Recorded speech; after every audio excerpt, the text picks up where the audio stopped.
All right, so we spoke about this big Kabbalistic idea, which is based on two Kabbalistic terms, Mein Nukvin and Mein Duchrin, which means feminine waters and masculine waters. If you recall, the masculine waters are the waters from above, the feminine waters are the waters that receive below. And the idea really of the human experience is to be able to unite those two waters as one.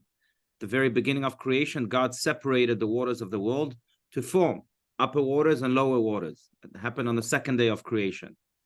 And in a way, on a spiritual level, we're not talking now about oceans and cloud waters, for example, rain, but we're talking more of a spiritual concept here, that there is a God above that wishes to make his home here below. And he depends on us in many ways for that. Not that it really depends on us. God can do everything, but he asks us to partner with him so that we can unify heaven and earth together. How do we unify heaven and earth together? Every time we do a mitzvah, whether it's to pray, to study Torah, or to give charity, or whatever it may be, we are drawing down the upper waters, God's presence above, down below, to the heavens, to the feminine waters, so to speak. And really, that's the goal of the human mission here on earth, to be able to recreate the world as it was before that second day of creation, where all the waters were one, where God and his presence and the world below here were also one. So that heaven was earth and earth was heaven. And that is really the goal of the unification of these two waters through mitzvahs. But that's really the big concept that we delved into last week. Let's continue here with speaking about the upper waters and the lower waters, or the masculine waters and the feminine waters, and then maybe we'll reach the end of this chapter 10 of the Tanya. Let's go. Does anyone want to read the part the lower realm plays? Which really refers again to the feminine waters or to us here below. Does anyone want to read? I'll read, if nobody else wants to. Okay, thank you, Margot. Please. Okay. The part the lower realm plays is the creation of a will, a conscious desire on the part of lower waters that says, we want to ascend. Then comes the flow and descent of the upper waters, which unite with the lower waters, completing the mitzvah. A mitzvah is not only a human deed, it is a revelation of godliness, a flash of divinity in the world. The human deed is the body of the mitzvah, the vessel, the physical conductor that attracts and captures the flash of divinity from above. Right. If I may pause, because I think that in many ways there are three levels to a mitzvah. Some are not even aware of those three levels when they perform a good deed, when they perform a mitzvah. But there are three levels to the performance of the mitzvah, which are hinted here in this little paragraph. Level one is first and foremost the recognition that I cannot accept the reality as it is. The world as it is imperfect. And therefore, I need to engage in a mitzvah to perfect the world, to make it better. So level one, or stage one of every mitzvah, is the recognition that we cannot accept the world as it is today. It's still imperfect. Now, some people do a mitzvah without that stage, without recognizing that stage at least, but that's really what the essence of a mitzvah is. I am not willing to accept the world as it is today. I was sent to this world today. God gave me a new life this morning in order to indeed perfect this world. So I cannot accept the world as it is right now when I woke up. That's stage one. The recognition that the world is imperfect and I cannot accept it as it is. I have to perfect it through doing it. Stage two is the willingness also to join my action with God's action. That's what makes a mitzvah holy in a way. What does that mean? That means that when I do a mitzvah, I'm not just doing it for myself, selfishly. I don't give charity just to feel good. I don't just pray just to elevate myself and be in a spiritual state. But I do that also to draw down God's presence to this world. Many people do mitzvahs really selfishly. There's no altruistic aspect of in their mitzvahs. It's not that the mitzvahs are not mitzvahs, but they are incomplete mitzvahs. Stage two of every mitzvah, therefore, must be a stage in which I recognize that I'm not doing this just for myself. I'm doing this to better this world. Remember, stage 1 was the recognition that the world is imperfect and I have to perfect it. Stage 2 is this willingness to say that, okay, I'm perfecting it, but not just for myself, not just for my own selfish state of mind, not just for my own good, my own selfish good. I'm doing this really to draw God's presence here on earth. So when I give charity, it's really to better this world. Yes, I may feel good when I give charity, but that's not the purpose. And same with every mitzvah. That's stage 2, selflessness of every mitzvah. Stage 3 is when God comes down to this world through your mitzvah. When God comes down to this world, you've created something that you may see or you may not see, but you've created an impact that is everlasting. And you've drawn down a little bit of divinity to this world. Stage 1 and stage 2 happens. Stage 3 is bound to happen. And this is really what this is referring to here. When Rabbi Steinsaltz so powerfully says in his commentary here, in this paragraph, that the part, this is a sentence, that a conscious design, the part of lower waters, us, conscious design, our part, that says we want to ascend. It's not just for us. We're doing this mitzvah to ascend, to bring this world up to the heavens, and for the heavens also to come down to this world. It's not just for my own selfish good. And that's really what these 3 stages refer to. First, recognizing that the world is imperfect and I have to perfect. I cannot accept the status quo. Second, again, is to be as selfless about the mitzvah as possible, because if it remains only in the realm of the selfish being, then really I haven't created much difference in this world. It's for me and me only, and goes back to the ego, which is very limiting, to say the least. And stage 3 is the magic that happens, God that comes down to this world through the mitzvah. So that's really what this. How do you know? Referring to. How do you know that God has come down? It's a good question. That's a great question. Well, just look.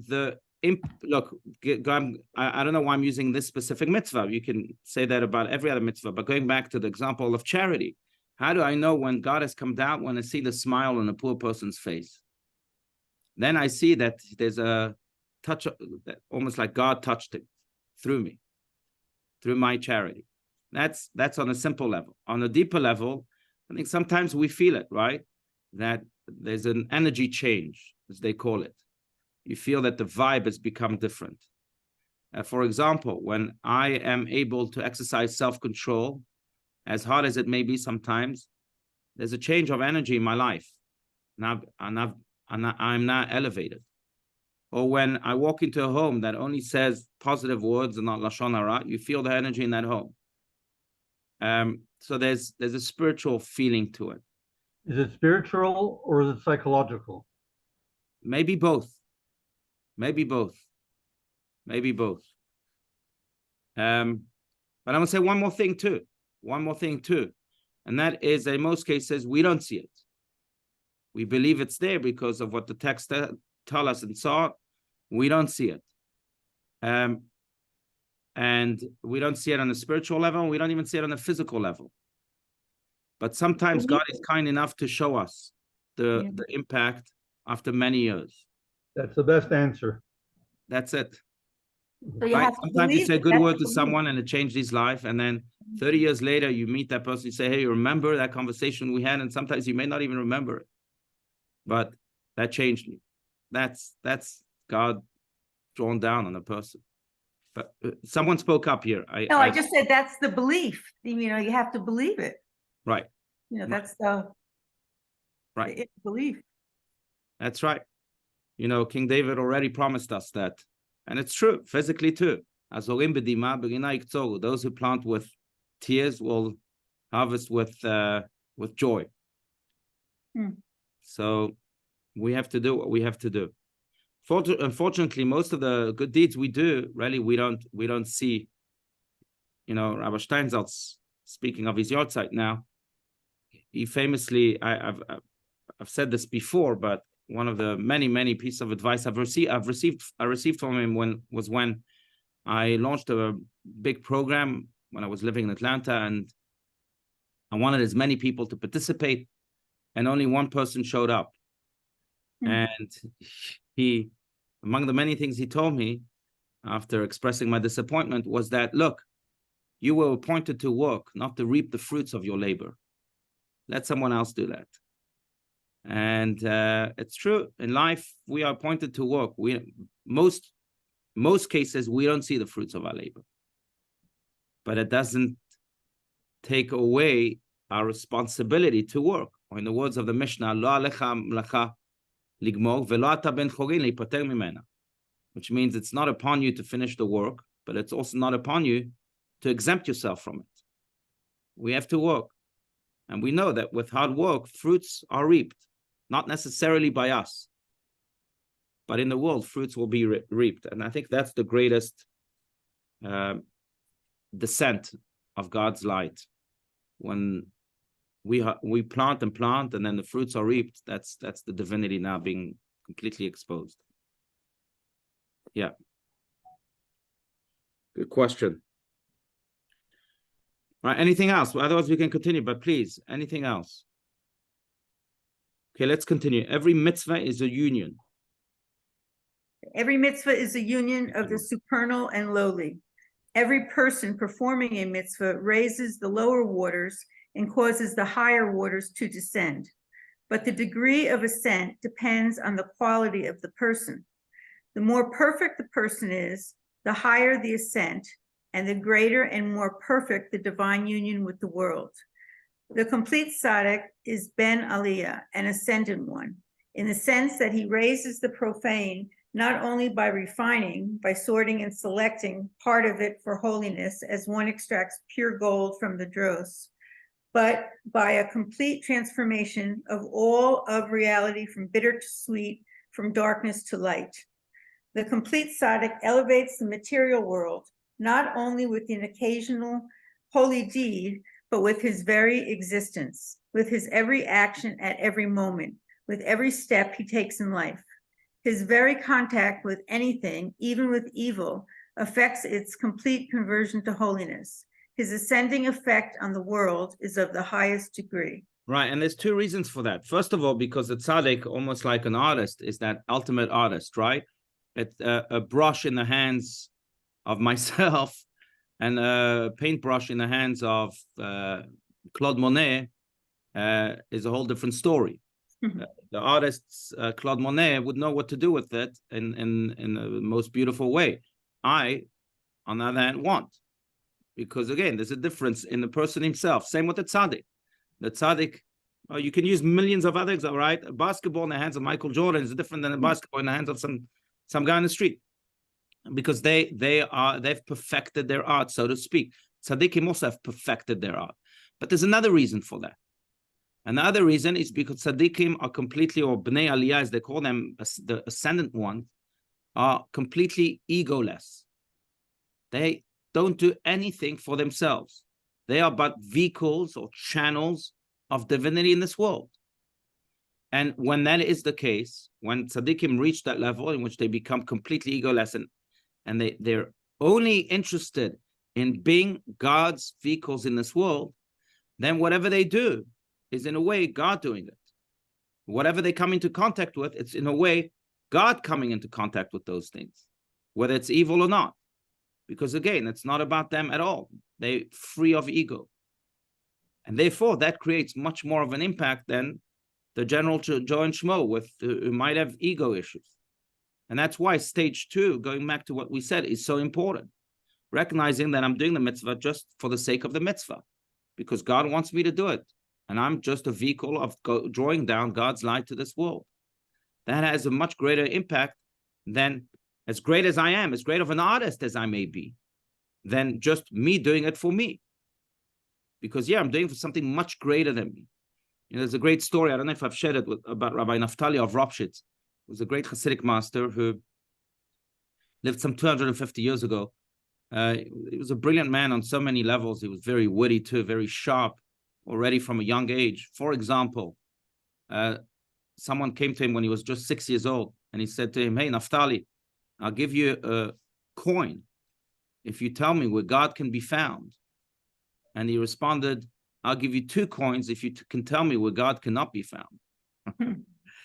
Or another little anecdote, and I'll get to the point.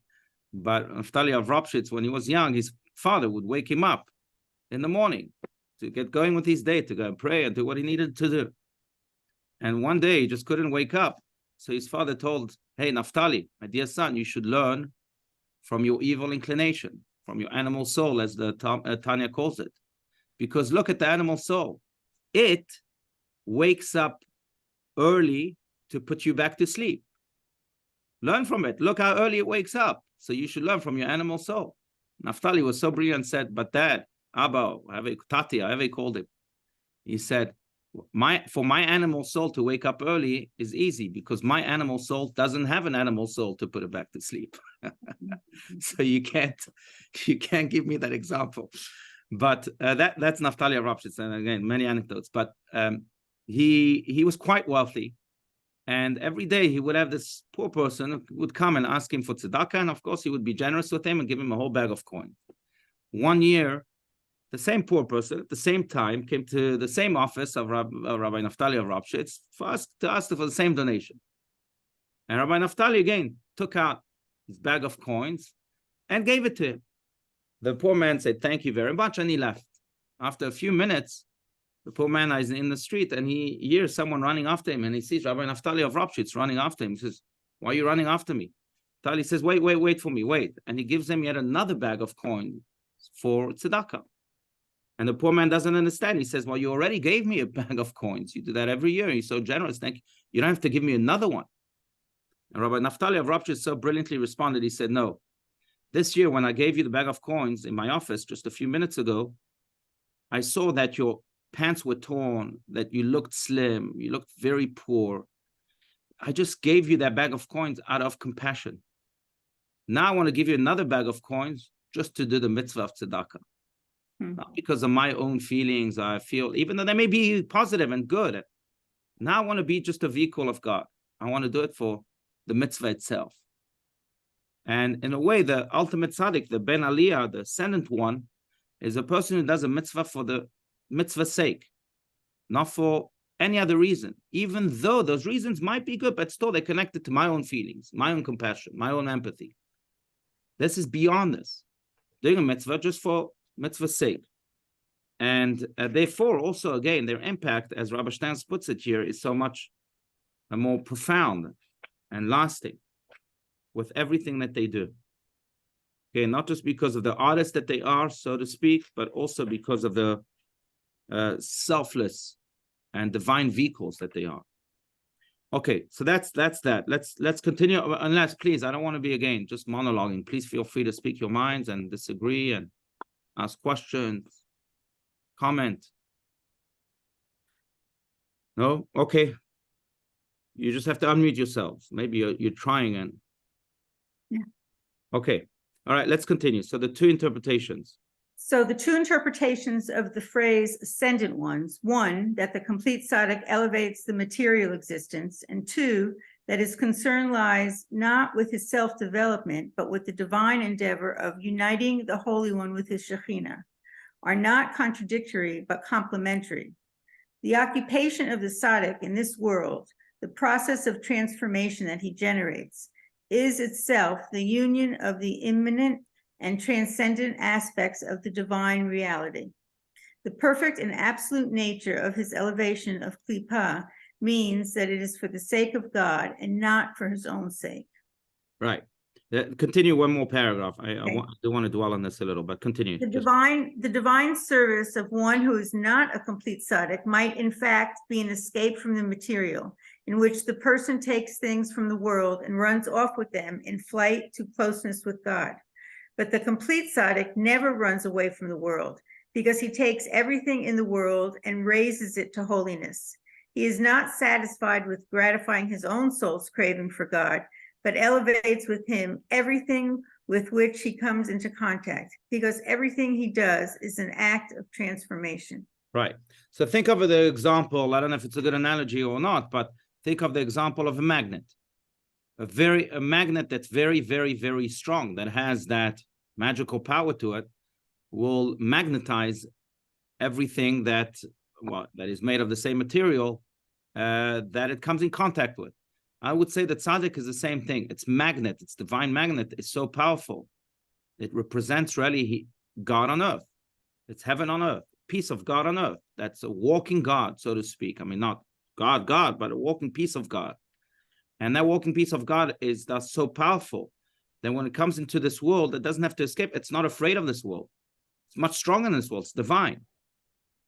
And therefore, rather than escaping, as some people may do, he actually magnetizes this world and ascends it and elevates it, transforms it, as it says here. It's an act of transformation.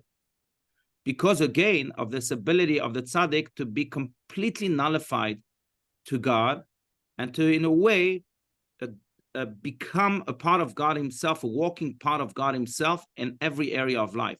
By the way, you know where you see that in tzaddikim, not just in their action, in their mitzvahs. It's astounding to me. And I saw that by, again, the Lubavitch Rebbe is an example. Rabbi Steinsaltz in many ways is an example. But it's astounding to me that these people actually never took a day of vacation. And forget about a day of vacation. Never took even in their busy days. They barely took any time just for themselves, as they may call it. Any time to go get an ice cream and to run away to some happy place, as they call it. They never did that. And you ask yourself, wow, that's superhuman, but how do you do that? And this explains how you do that. If you are indeed a piece of God on earth, then it's not about me and my rest and what I need. It's really about what God needs. And God is active all the time. We say in the prayer that God renews his creation at every moment of the day. And in a way, so God is active all the time, and therefore they're active all the time. And that's that magnet that doesn't stop working, that as magnetizing as strongly as possible. So that explains that aspect of them. Now, I know we're speaking about lofty terms here, but as always, I don't want to bring it down to practical levels of our lives and of this world altogether. And that is that, yes, maybe some of us, maybe some of you are already tzaddikim. Maybe you are already, as they call it, ascendant ones, b'nei aliyah. But those of us, including myself, who can't be there, then at least we can have an hour a day in which we are completely devoted to God. Maybe we can't do that 24 hours, but we can have an hour a day in which we say, okay, this is my Ben Aliyah moment, my Ben Aliyah hour. If you want to increase it, my Ben Aliyah 2 hours, 3 hours, in which I am not thinking about myself whatsoever. I'm completely devoted to the mission of elevating this world to the heavens and bringing heaven down to earth. Whether, of course, through my own skills and talents. Everyone has their own skills and talents. Some people are good with people. So maybe it's through impact. Some people are not so good with people. They do better with computers than with people. So maybe it's through, I don't know, creating some software or even just writing an email to cheer someone, or even maybe just using, I don't know, you can use your computer in so many ways. But again, each with our own skill, with our own talent. But the point is to devote at least an hour a day in which we are Ben Aliyah. We can be a Bnei Aliyah, ascendant one, tzaddikim, all the time. But let's try at least 1 hour. And that's how I think we can translate all of these very high and lofty ideas to our own practical lives. So it's important to remember that. Okay, and by the way, never be satisfied with it also. If today and yesterday I dedicated 1 hour, if I feel ready, then let me increase that to 2 hours now, 1 hour and a half. And every time add, so that by the time we're 120, maybe then we'll be Bnei Aliyah. Yeah. Okay, but let's continue. 266, again, unless there's comments, disagreements. Okay, let's do one more paragraph here. A tzaddik who isolates himself. A tzaddik who isolates himself and escapes the world ceases at that moment to fulfill his duty as a tzaddik. The tzaddik's mission in life, his duty to his fellow man and to God, is to involve himself with the world and elevate it. The story is told of a tzaddik who once fell ill and sent a request for a blessing to one of the leading Hasidic rabbis of the time. In response, the rabbi instructed him to eat a large meal of milk products in order to be cured. The rabbi subsequently explained that this tzaddik never ate cheese, and it was the cheese's accusation against the tzaddik that he had neglected to elevate it to holiness that led to his illness. His cure would therefore be to eat cheese so that the accusation would be withdrawn. Right. It's quite powerful because, again, if you're such a magnet, everyone wants to magnetize with you, become one with you, even cheeses. Yeah. Because they know that the power you have to elevate them. They can't elevate themselves. Mhm. You can elevate them. And I think that's the magnetizing power that every tzaddik is. If you've been in the presence of a tzaddik, you know that there's something that's very elevating about that power, because they, again, have that magnet within them that elevates everything, and your soul feels it, your being feels it. And that's really the level of the tzaddik. But again, we can achieve that at least 1 hour a day, which we become true magnets. People will feel it psychologically, spiritually, on many levels, but they'll feel it. I think you know people. Everyone knows people, and when they walk into the room, it's the bright light.